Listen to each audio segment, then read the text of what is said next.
안녕하세요. 마흔아들입니다. 오늘 영상은 부모님들께서 은퇴 이후 전원 생활을 꿈꾸실 때 꼭 한 번은 들어보셔야 할 이야기라 생각해서 자료를 정리하고 실제 경험담을 담아 심혈을 기울여 준비했습니다. 저 역시 어머님, 아버님 세대라면 누구나 한 번쯤 꿈꿔보셨을 시골 전원주택, 텃밭 가꾸며 자연 속에서 살아가는 삶이 얼마나 낭만적일까 하는 마음 잘 알고 있습니다. 그런데 막상 직접 살아보신 분들의 이야기를 들어보면 우리가 생각하지 못한 불편함도 참 많다는 것을 알 수 있습니다. 오늘은 실제로 은퇴 후 전원 생활을 선택했다가 다시 도시로 돌아오신 한 분의 생생한 경험담을 중심으로 부모님들께 도움이 될 만한 이야기들을 나눠보겠습니다. 많은 분들이 은퇴 후 전원 생활을 꿈꾸는 이유는 분명합니다. 도시에서의 복잡하고 빠른 삶에서 벗어나 자연 속에서 여유롭게 살고 싶다는 마음이죠. 실제로 이 사연을 보내주신 분도 남편분과 함께 공직에서 은퇴한 뒤 서울에서 2시간 정도 떨어진 산골 마을에 단독주택 전세를 구해 시골살이를 시작하셨습니다. 아침마다 들리는 새소리, 계절의 변화를 온몸으로 느낄 수 있는 환경, 작은 텃밭에서 키운 채소들, 그리고 육체 노동으로 땀 흘리며 느낀 건강한 기분. 이런 경험들은 도시에서는 쉽게 맛볼 수 없는 소중한 행복이었습니다. 부모님들도 상상만 하셔도 마음이 푸근해지실 거예요. 특히 전원 생활이 주는 성취감은 크다고 합니다. 텃밭에서 상추 몇 입만 따와도 그 신선함이 도시의 그 어떤 음식보다 맛있게 느껴지고 집 주변 풍경만 보아도 마음이 편안해지는 기쁨이 있죠. 이런 점은 분명 전원 생활의 큰 장점이 맞습니다. 하지만 문제는 시간이 지날수록 현실적인 불편함이 하나둘 드러나기 시작한다는 겁니다. 사연자분의 경우 가장 먼저 맞닥뜨린 벽은 겨울이었습니다. 여름에는 시원하다고 했던 집이 겨울에는 너무 추웠고 단열이 제대로 되어 있지 않아 난방비가 크게 들었습니다. 옷을 몇 겹씩 껴입고 기름 보일러를 하루 종일 돌려도 춥다 보니 기름값이 만만치 않았던 거죠. 도시에서는 잘 몰랐던 난방비의 부담이 시골에서는 큰 생활비 지출로 다가왔습니다. 여름 또한 쉽지 않았습니다. 집 뒤 옹벽 때문에 바람이 통하지 않아 무더위가 심했고 장마철에는 습기가 바닥에서 차올라 집안이 늘 축축했습니다. 제습기를 하루 종일 돌려도 이불과 빨래가 뽀송하지 않았고 곰팡이가 슬기 시작했습니다. 벌레와 잡초와의 전쟁은 또 다른 숙제였습니다. 매일 잡초를 뽑아도 끊임없이 자라나고 벌레들이 집 안으로 들어와 늘 신경이 쓰였습니다. 그렇다고 이런 부분들이 전원 생활을 포기하게 만든 가장 큰 이유는 아니었습니다. 정작 힘들었던 건 바로 사람과 환경이었습니다. 마을에는 농사 짓는 분들이 많아 새벽마다 경운기 소리에 잠이 깰 때가 많았고 병원이나 생필품을 사려면 무조건 차를 타고 읍내로 나가야 했습니다. 특히 안과가 없는 지역이라 눈이 안 좋으셨던 남편분은 매번 서울까지 다녀오셔야 했습니다. 여기에 초저녁만 되면 마을이 깜깜해지고 담장도 낮아 혹시라도 낯선 사람이 들어오지 않을까 하는 불안감도 컸습니다. 그리고 가장 견디기 힘든 건 바로 이웃과의 문제였습니다. 도시와 마찬가지로 시골에도 사람 사는 곳이라 갈등은 존재합니다. 어떤 분은 따뜻하게 대해주시지만 어떤 분은 터세를 부리거나 소문을 내거나 사소한 일로 갈등을 일으키기도 하지요. 실제로 이 사연자분도 속 시끄러운 이유 때문에 결국 재계약을 하지 않고 집을 떠나기로 결심하셨다고 합니다. 부모님들 여기까지 들으시니 어떠신가요? 시골 전원 생활이 분명 낭만적이지만 동시에 생각보다 많은 어려움이 있다는 점을 느끼실 수 있을 겁니다. 그럼 이어지는 이야기에서는 전원 생활을 포기하게 만드는 구체적인 이유들과 환경적 요인들, 그리고 실제로 어떻게 준비하면 실패를 줄일 수 있는지에 대해 더 깊이 살펴보겠습니다. 먼저 전원 생활을 포기하는 이유는 크게 두 가지로 나눌 수 있습니다. 하나는 감정적인 이유, 또 하나는 환경적인 이유입니다. 자, 감정적인 이유부터 살펴보겠습니다. 외로움과 우울감. 도시에서 늘 북적거림 속에 살다가 시골의 적막함에 갑자기 들어서면 처음엔 평화롭다고 느껴지지만 시간이 지날수록 외로움이 깊어집니다. 특히 혼자 먼저 시골에 내려와 자리 잡으려는 분들은 초저녁만 돼도 캄캄한 시골에서 고립감을 크게 느끼십니다. 친구나 가족과의 만남이 줄고 문화생활도 어려워지다 보니 우울감이 찾아와 결국 도시로 복귀하는 경우가 많습니다.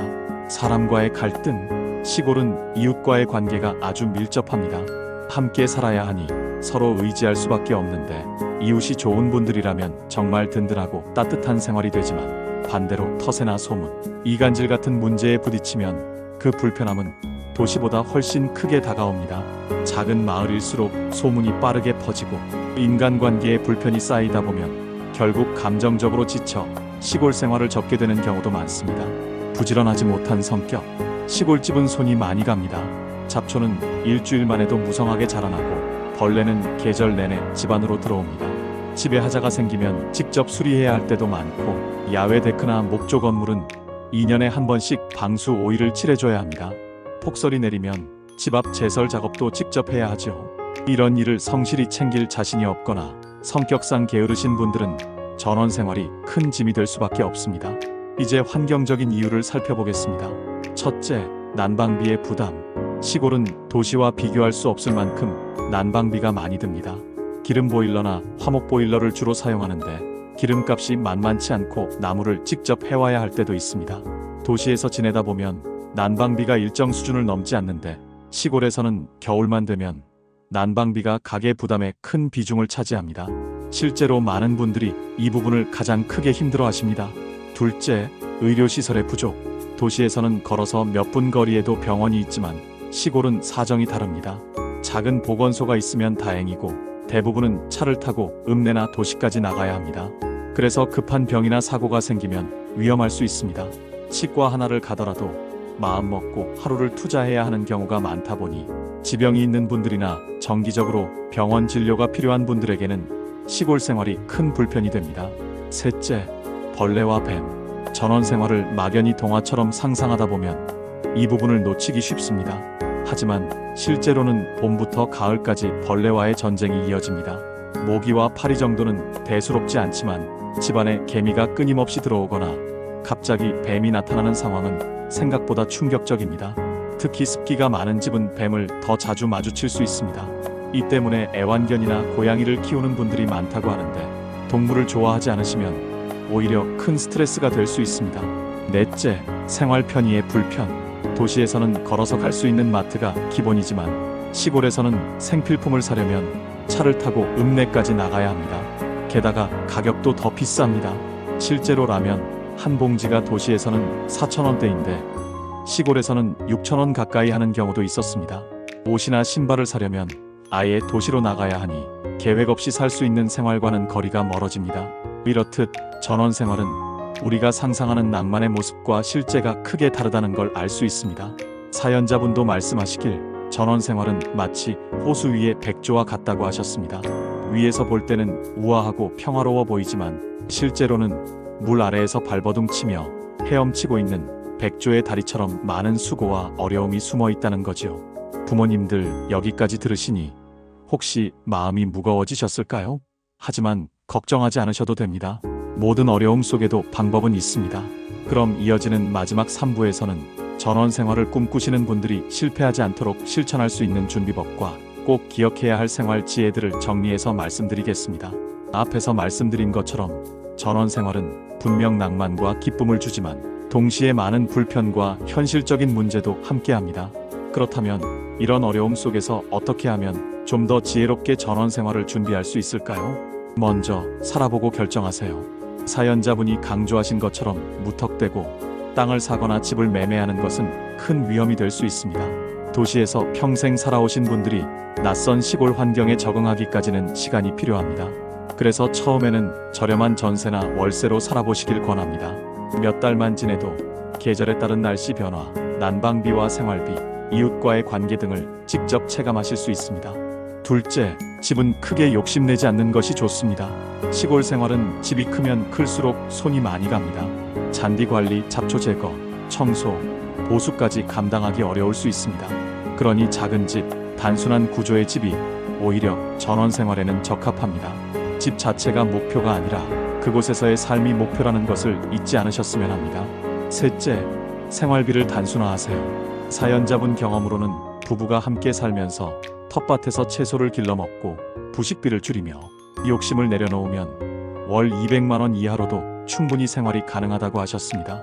결국 시골 생활의 핵심은 검소함과 단순함입니다. 도시처럼 소비와 편의 위주의 생활을 고집하면 오히려 더 큰 불편과 지출이 생기게 됩니다.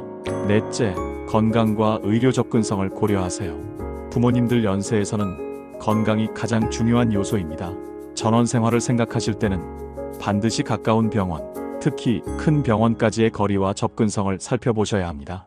지병이 있으시거나 정기적으로 진료가 필요한 경우에는 너무 외딴 시골보다는 도시와 가까운 근교, 전원주택이 더 나을 수 있습니다. 다섯째, 이웃을 잘 살펴보세요. 집을 볼 때 외관이나 마당만 보지 마시고 반드시 이웃분들과의 관계를 염두에 두셔야 합니다. 전원 생활에서의 행복은 자연보다도 이웃에 따라 달라진다고 해도 과언이 아닙니다. 친절하고 정 많은 분들과 함께하는 마을이라면 작은 불편쯤은 웃으며 넘길 수 있지만 반대로 불편한 이웃과 마주치면 마음의 평화는 쉽게 무너집니다. 여섯째, 자연에 익숙해지는 연습을 하세요. 전원 생활은 결국 자연과 더불어 사는 일입니다. 벌레, 추위, 더위, 습기 이런 것들을 완벽하게 피할 수는 없습니다. 불편함을 줄이는 방법은 있어도 완전히 없앨 수는 없습니다. 그렇기 때문에 조금은 느긋하게 자연에 순응하는 마음을 준비하시는 게 중요합니다. 부모님들, 전원 생활은 단순한 로망으로만 접근하면 실망도 크지만 제대로 준비하면 도시에서는 경험하지 못한 기쁨과 성취를 주기도 합니다.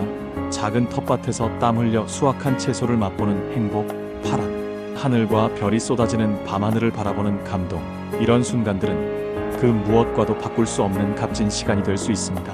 하지만 무엇보다 중요한 건 나 자신에게 맞는 삶의 방식이 무엇인지 아는 것입니다. 어떤 분은 시골이 잘 맞고 어떤 분은 도시가 더 잘 맞을 수 있습니다. 그래서 성급하게 결정을 내리시기보다는 여러 지역을 다니며 직접 경험해 보시고 나와 배우자의 건강과 성격 그리고 생활 습관에 가장 잘 맞는 선택을 하시는 것이 지혜로운 방법입니다.